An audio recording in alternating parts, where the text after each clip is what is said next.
তো দেখুন এখানে ত্রিপুরা পুলিশের যে স্পেশাল এক্সিকিউটিভ রয়েছে, তো আজকে কিন্তু টপিক ওয়াইজ এখানে সিলেবাস অনুযায়ী কিন্তু প্রশ্নগুলো সাজিয়ে দিয়েছি। তো প্রথম প্রশ্ন এখানে দেখুন কি রয়েছে। ১ নম্বর প্রশ্ন, স্পেশাল এক্সিকিউটিভ হিসেবে আপনার মূল দায়িত্ব কী? উত্তর, পুলিশকে তাদের দৈনন্দিন আইন শৃঙ্খলা রক্ষার কাজে সরাসরি সহায়তা করা। ২ নম্বর প্রশ্ন, আইন শৃঙ্খলার অবনতি ঘটলে আপনার প্রথম করণীয় কী? উত্তর, নিজে আইন হাতে না নিয়ে অবিলম্বে স্থানীয় থানার বিট অফিসার বা ডিউটি অফিসারকে জানানো। ৩ নম্বর প্রশ্ন, একজন স্পেশাল এক্সিকিউটিভ কি কাউকে গ্রেপ্তার করার আইনি ক্ষমতা আছে? উত্তর, না। গ্রেপ্তারের ক্ষমতা কেবলমাত্র নিয়মিত পুলিশের আছে। আর স্পেশাল এক্সিকিউটিভের কাজ শুধুমাত্র পুলিশকে সাহায্য করা। ৪ নম্বর, এলাকায় পুলিশ কোনো তল্লাশি বা রেড চালালে আপনার ভূমিকা কী হবে? পুলিশ বাহিনীকে স্থানীয় এলাকা চেনানো এবং তল্লাশির সময় প্রয়োজনীয় সাহায্য করা। ৫ নম্বর প্রশ্ন, মেলা বা উৎসবের সময় ট্রাফিক নিয়ন্ত্রণে পুলিশকে কিভাবে সাহায্য করবেন? উত্তর, ব্যারিকেড বজায় রাখা এবং নো পার্কিং জোনে গাড়ি রাখা থেকে চালকদের বিরত করা। ৬ নম্বর প্রশ্ন, এলাকায় দুটি পক্ষের মধ্যে মারামারি হলে আপনি কি করবেন? উত্তর, উত্তেজিত জনতাকে শান্ত করার চেষ্টা করবেন এবং পুলিশ আসা পর্যন্ত পরিস্থিতি নিয়ন্ত্রণে সহযোগিতা করবেন। ৭ নম্বর, থানায় কোনো সাধারণ নাগরিক সাহায্য চাইলে আপনার মনোভাব কেমন হওয়া উচিত? উত্তর, অত্যন্ত নম্র ও সহযোগিতাপূর্ণ। তাকে সঠিক আধিকারিকের কাছে পৌঁছে দেওয়া আপনার দায়িত্ব। ৮ নম্বর প্রশ্ন, পুলিশের তদন্তের স্বার্থে সাধারণ মানুষের কাছ থেকে তথ্য সংগ্রহ করা কি আপনার কাজ? উত্তর, হ্যাঁ। স্থানীয় বাসিন্দা হিসেবে পুলিশকে বিশ্বস্ত তথ্য দিয়ে সাহায্য করা আমার অন্যতম প্রধান কাজ। ৯ নম্বর, প্রাকৃতিক দুর্যোগের সময় পুলিশের সাথে আপনার ভূমিকা কী হবে? উদ্ধার কাজে হাত বাড়ানো এবং দুর্গতদের নিরাপদ আশ্রয়ে সরিয়ে নিতে পুলিশকে সাহায্য করা।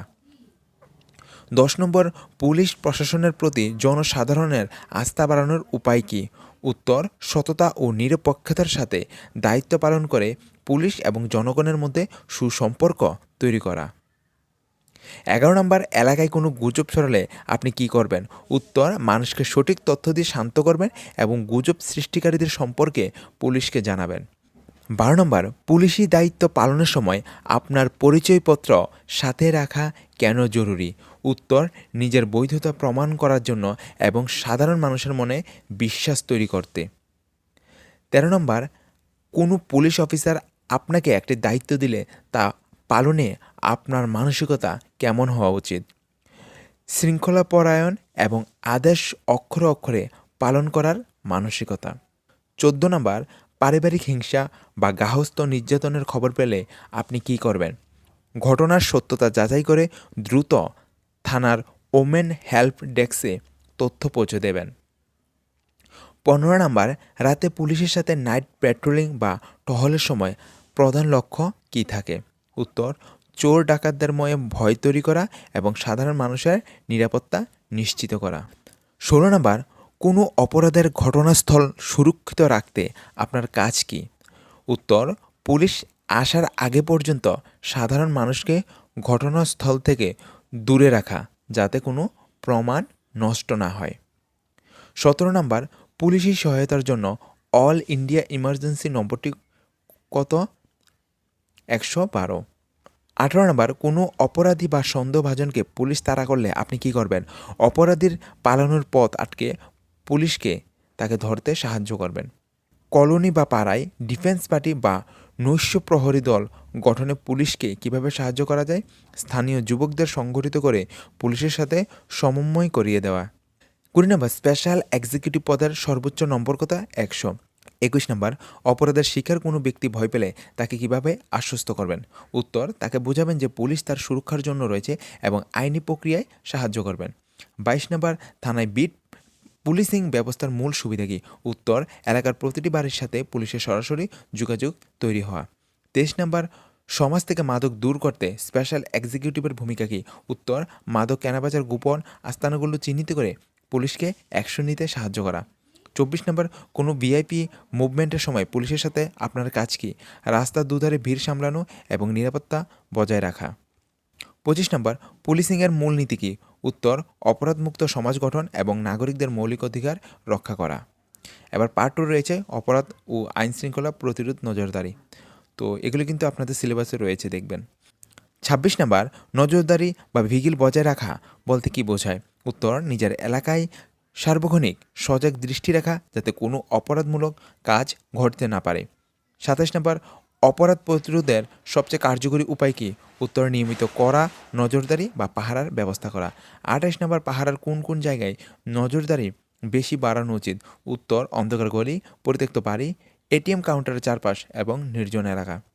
২৯ নাম্বার ব্যাংকিং আওয়ার বা টাকা লেনদেনের সময় ব্যাংকের বাইরে নজরদারির কারণ কি?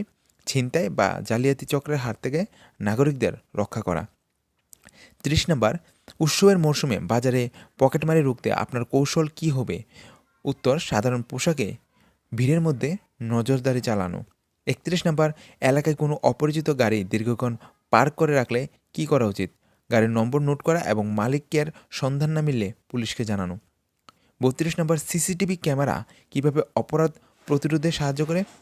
উত্তর, অপরাধীদের মনে ভয় তৈরি করে এবং অপরাধ ঘটে গেলে প্রমাণ জোগাড় করতে সাহায্য করে।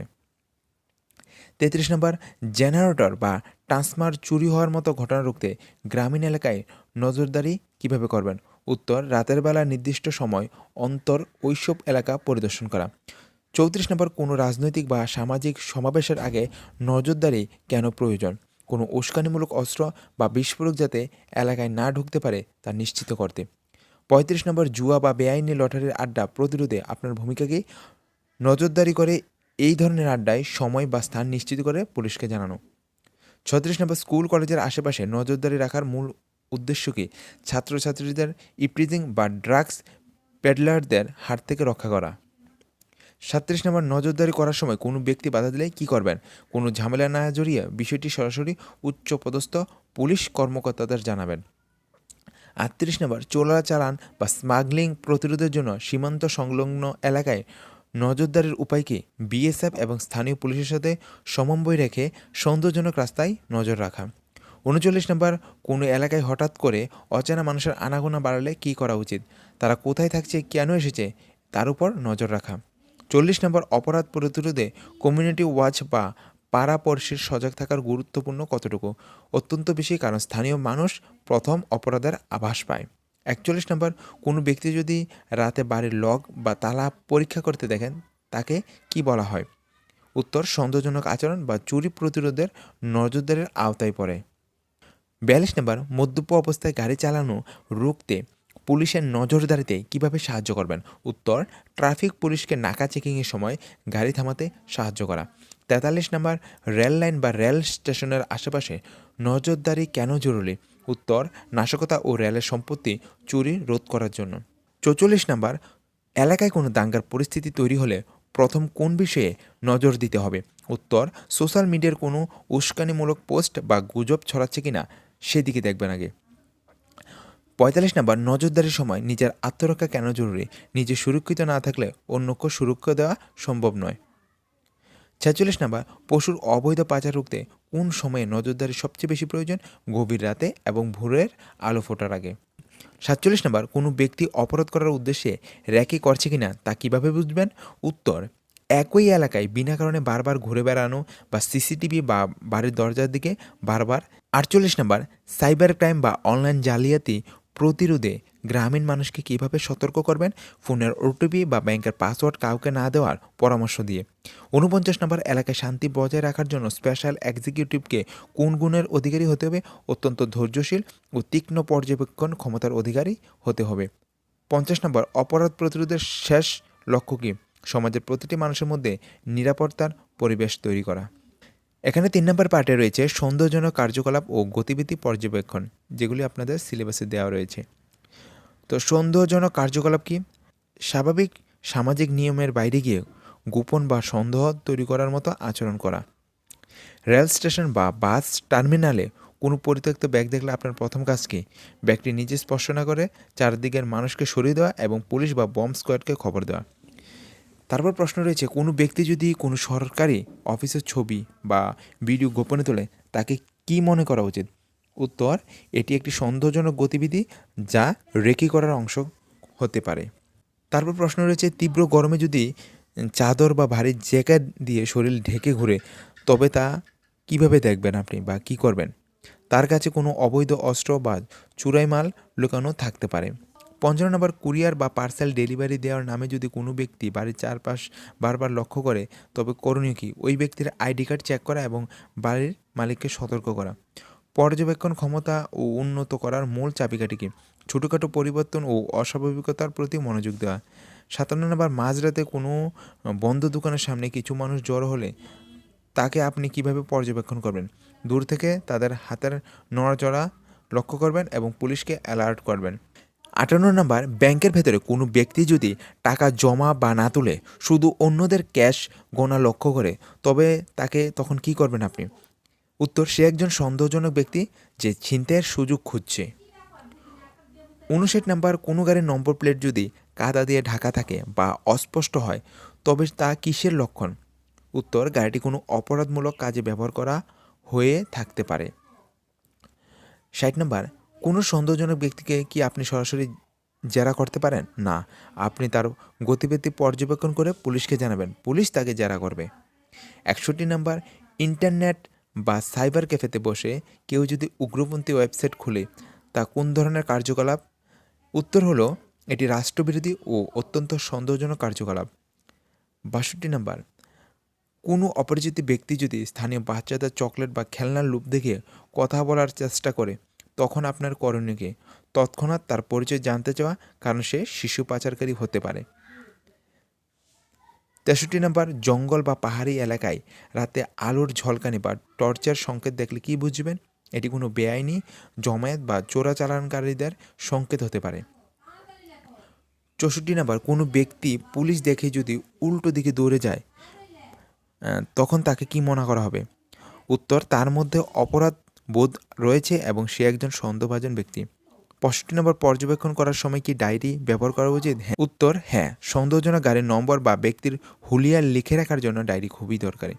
৬৬ নম্বর, কোনো আবাসিক এলাকায় হঠাৎ রাতে বারবার দামি বাইকের আওয়াজ ও অপরিচিতদের আনাগোনা কিসের ইঙ্গিত দেয়? সেখানে ড্রাগস বা কোনো বেআইনি ব্যবসার আড্ডা তৈরি হয়ে থাকতে পারে। তো বন্ধুরা, এটাই ছিল স্পেশাল এক্সিকিউটিভের আজকের টপিক, যেখানে 4টা সিলেবাসকে ফলো করে এখানে প্রশ্ন তৈরি করা হয়েছে। তো যাদের এই পিডিএফটা লাগবে তারা অবশ্যই হোয়াটসঅ্যাপ গ্রুপে জয়েন হয়ে যাবেন, সেখানে এই পিডিএফ ফাইলটা দেওয়া হবে।